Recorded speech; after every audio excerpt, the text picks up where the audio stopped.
नमस्कार साथियों, आप सभी का स्वागत है हमारे यूट्यूब चैनल में। आज हमारी सर्वनाम की तीसरी क्लास है, जिसमें हम 3 सर्वनाम पढ़ चुके। 3 सर्वनाम हमें पढ़ना है, प्रश्नवाचक, निजवाचक और पुरुषवाचक। ठीक है, ये तीनों पढ़ना है और हमने 3 सर्वनाम पढ़ा दिया। पहली क्लास, दूसरी क्लास, 10-10 मिनट की क्लास ही आप लोग उसे देख लें। आज तीसरी क्लास है। पहली क्लास आप देखेंगे तभी आप दूसरी तीसरी क्लास समझ में आ जाएगा। ठीक है, अब आप लोग हेडिंग डाल लीजिए निजवाचक सर्वनाम। चौथे नंबर पर निजवाचक सर्वनाम। निजवाचक सर्वनाम। निजवाचक सर्वनाम किसे कहते हैं, इसकी परिभाषा क्या होती, सब कुछ परिभाषा में छिपा होता है। सिर्फ आपको ध्यान देना है परिभाषा पर। ठीक है, इसकी परिभाषा क्या होती है हम बता देते, उसके बाद देखते। जो स्वयं स्वतः अपने आप बात करे, काम करे, उसे हम क्या कहते हैं, निजवाचक। जैसे हम स्वयं काम करें वह निजवाचक, तुम आप खुद करो वो निजवाचक है। ठीक, यहाँ पर परिभाषा लिख देते हैं। जो स्वयं स्वतः अपने आप कार्य करे, आप कार्य करे उसे निजवाचक सर्वनाम कहते हैं। क्या कहते हैं, निजवाचक सर्वनाम। निजवाचक सर्वनाम। निजवाचक सर्वनाम कहते हैं। इसमें जैसे मैं अपने आप घर चला जाऊंगा, मैं स्वयं पोछा लगा लूंगा, तो ये सब क्या है, निजवाचक सर्वनाम। कैसे जो काम हम स्वयं करते हैं वह निजवाचक सर्वनाम होता है। ठीक, हमने इसमें आप बताया था, आप या स्वयं। क्या बताया था इसमें हम सर्वनाम में, आप या स्वयं, ये दोनों में आपको एक जरूर मिलेगा। ठीक है, ये दोनों में आपको एक जरूर मिलेगा। अब इसकी परिभाषा पर हम चलते हैं। परिभाषा से, उदाहरण के माध्यम से हम आपको समझाने का जरिया बनते हैं। ठीक, तो यहाँ पे आप उदाहरण के माध्यम से समझिए।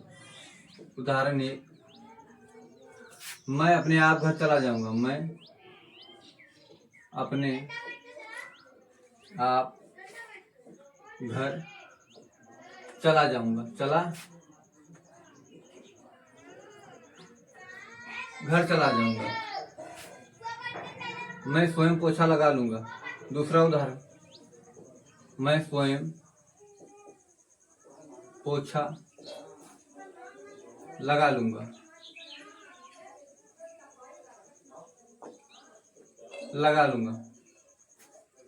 तीसरा उदाहरण, 5 उदाहरण देंगे आपको।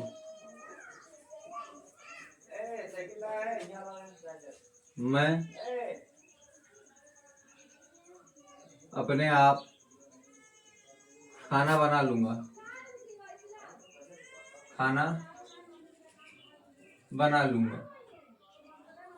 5 उदाहरण देने के बाद हम आपको समझाते हैं। चौथा उदाहरण है, मैं स्वयं दिल्ली चला जाऊंगा। मैं स्वयं दिल्ली चला जाऊंगा।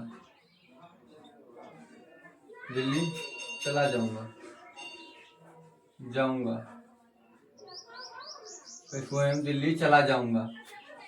5वें नंबर पर है उदाहरण। 5वें नंबर पर उदाहरण हम आपको देते हैं।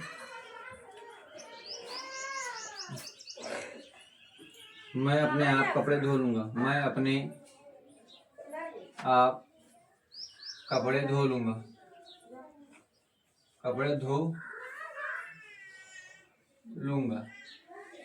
मैं अपने आप कपड़े धो लूंगा। तो हमने आपको 5 उदाहरण दिए हैं, इसके माध्यम से हम आपको समझाने का कार्य करते हैं। ठीक, हमने क्या बताया, निजवाचक सर्वनाम में जो कर्ता स्वयं कार्य करता है, कर्ता मतलब आदमी, जो कर्ता स्वयं कार्य करता है उसे हम निजवाचक सर्वनाम कहते हैं। जैसे मैं स्वयं दिल्ली चला जाऊंगा, मैं स्वयं खाना बना लूंगा, मैं अपने आप नहा लूंगा, मैं अपने आप दौड़ सकता हूँ, ये सब क्या है, निजवाचक सर्वनाम है।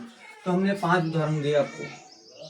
ठीक, 5 उदाहरण के माध्यम, जैसे मैं अपने आप घर चला जाऊंगा। अपने आप, ये क्या है, निजवाचक सर्वनाम है, जो स्वयं स्वतः बात करे। जैसे मैं अपने आप, तो कार्य कोई दूसरा नहीं कर रहा, मैं खुद बोल रहा हूँ कि मैं अपने आप ऐसे घर चला जाऊं, तो वहां क्या होता है, निजवाचक सर्वनाम होता है।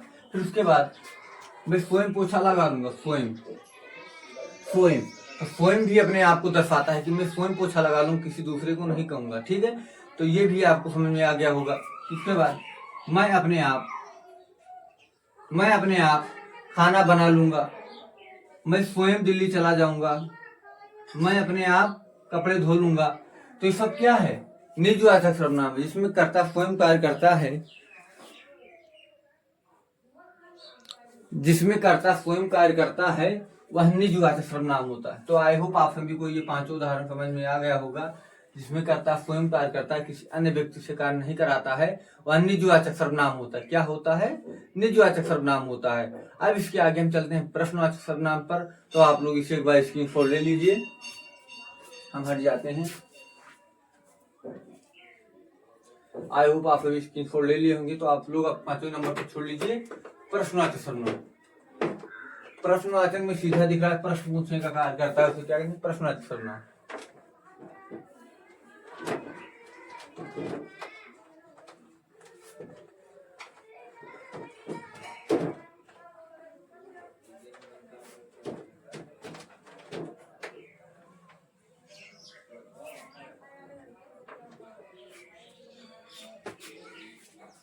अब हम छोड़ लेते हैं पांचवें नंबर पर प्रश्नवाचक शब्द। जो प्रश्न पूछा जाता है उसे क्या कहते हैं? प्रश्नवाचक सर्वनाम।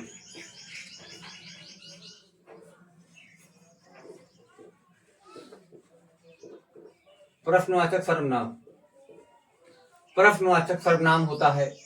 इसको हम क्या बताएं आपको? जो प्रश्न करने में प्रयुक्त किया गया, जो प्रश्न करने में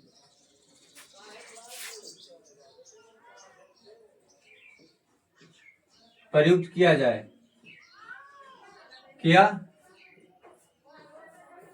उसे क्या कहते हैं? प्रश्नवाचक सर्वनाम। में हमने आपको तो कौन किया, कौन, हमने आपको सर्वनाम बताया था कौन, क्या, इसकी कारक विभक्ति, कैसे,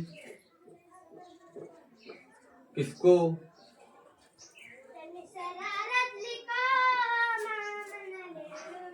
ये सर्वनाम होता है, प्रश्नवाचक सर्वनाम होता है।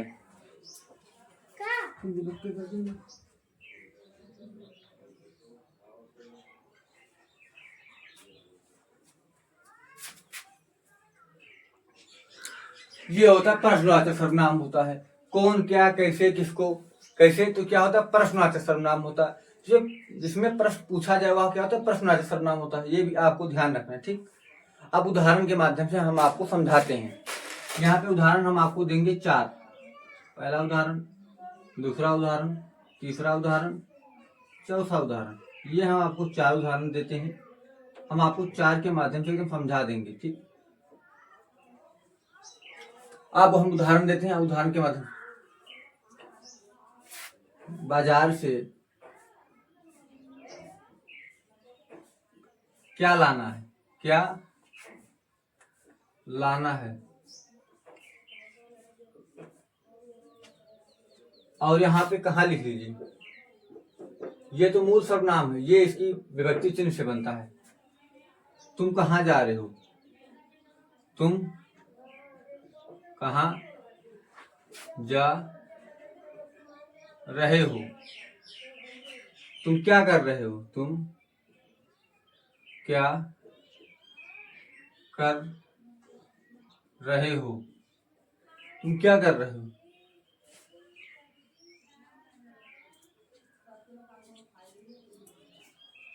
बाजार से क्या लाना है, बाजार नहीं लिखती।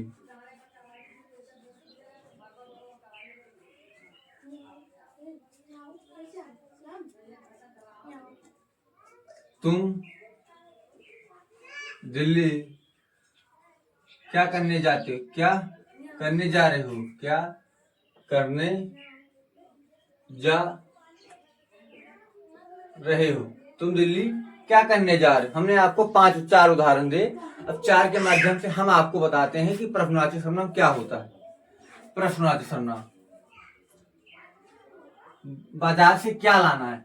तो आप किसी से प्रश्न पूछते हैं कि बाजार से क्या लाना है, तो प्रश्न पूछा जाता है। जैसे आप हैं, आप अपने वहां पे खड़े हैं, यहाँ पे खड़े हैं, तो हम आपसे पूछ रहे हैं कि बाजार से क्या लाना है, तो हम आपसे प्रश्न तो कर रहे हैं। तो वहां पर क्या होगा? प्रश्नवाचक सर्वनाम होगा। ठीक, या पहला उदाहरण क्या लगा है, तो प्रश्नवाचक सर्वनाम। तुम कहाँ जा रहे हो, ऐसे यहाँ पे एक व्यक्ति खड़ा है और मैं हूँ, तो इससे मैं पूछ रहा हूँ तुम कहाँ जा रहे हो, तो हम इससे प्रश्न तो किए हैं, आप कहाँ जा रहे हो, तो क्या है, प्रश्नवाचक सर्वनाम है।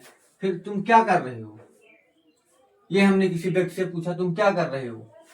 तुम दिल्ली क्या करने जा रहे हो, क्या करने जा रहे हो, तो सब क्या है, प्रश्नवाचक सर्वनाम, जिसमें प्रश्न किया जाता है, पूछा जाता है, तो वहाँ प्रश्नवाचक सर्वनाम होता है। आप ये सब छोड़ दीजिए, मेरा परिभाषा देखिए। जैसे आप दो व्यक्ति खड़े हैं, एक आप हैं, एक आपके दोस्त हैं, तो आप कुछ बात उससे पूछ रहे हैं, तुम क्या करने जा रहे हो, तुम स्कूल क्या करने जा रहे हो, हैं, तो ये सब क्या प्रश्नवाचक सर्वनाम है। तो आई होप ये भी आपको समझ में आ गया होगा। अब हम अपने लास्ट पर चलते हैं। लास्ट पर किस पे, पुरुषवाचक सर्वनाम।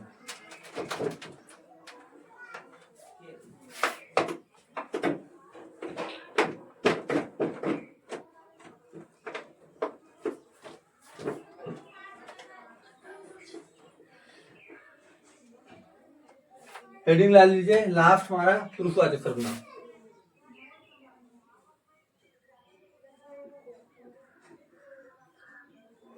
पुरुषवाचक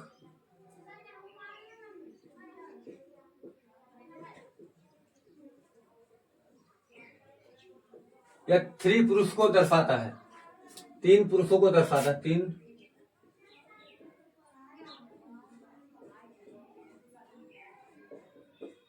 दर्शाता है।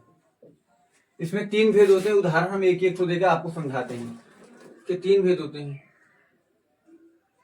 उत्तम पुरुषवाचक,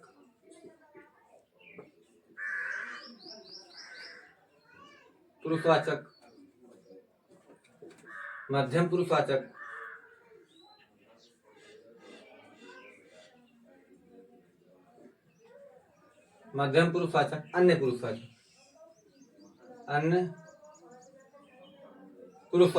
अन्य पुरुषवाचक। इसमें जो सर्वनाम होता है मैं, हम, इसमें तुम, आप, इसमें होता है ये हुए। इसके कार्य विभक्ति चिन्ह से भी बनता, मैंने, हमको, हमसे, हमारे, हमारो, ये सब बनता है। तुमसे, तुमने, तुमको, आपको, आपसे, आपको, ये वे, ये सब बन जाता है। ठीक, तो ये होते सर्वनाम, ये आपको ध्यान रखना है। उत्तम पुरुषवाचक में क्या होता है, जब कर्ता अपने आप स्वयं बात करता है। उत्तम से, मैं दिल्ली जा रहा हूं, मैं दिल्ली जा रहा हूं, तो इसमें कर्ता स्वयं खुद बात करता है कि मैं दिल्ली जा रहा हूं। और उत्तम पुरुषवाचक दो व्यक्तियों के बीच में बात होता है, दो व्यक्तियों के बीच में बात होता है, दो, यहाँ पे दो व्यक्तियों के बीच में बात होती है। जैसे आप दो दोस्त बात करें, बात होती है, दो व्यक्तियों के बीच में बात होती है, तो यहाँ क्या कहते हैं, उत्तम पुरुषवाचक कहते हैं। क्या कहते हैं, उत्तम पुरुषवाचक कहते हैं। तो ये भी आपको ध्यान रखना है, उत्तम पुरुषवाचक किसे कहते हैं, किसे नहीं कहते हैं। उत्तम पुरुषवाचक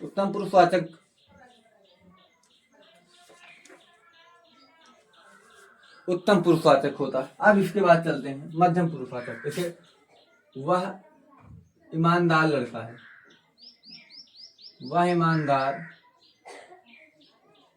लड़का है,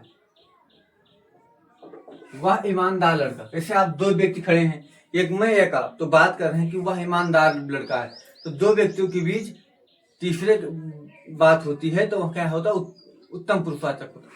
अब मध्यम पुरुषवाचक कैसे इसके होते, वे जा रहे हैं,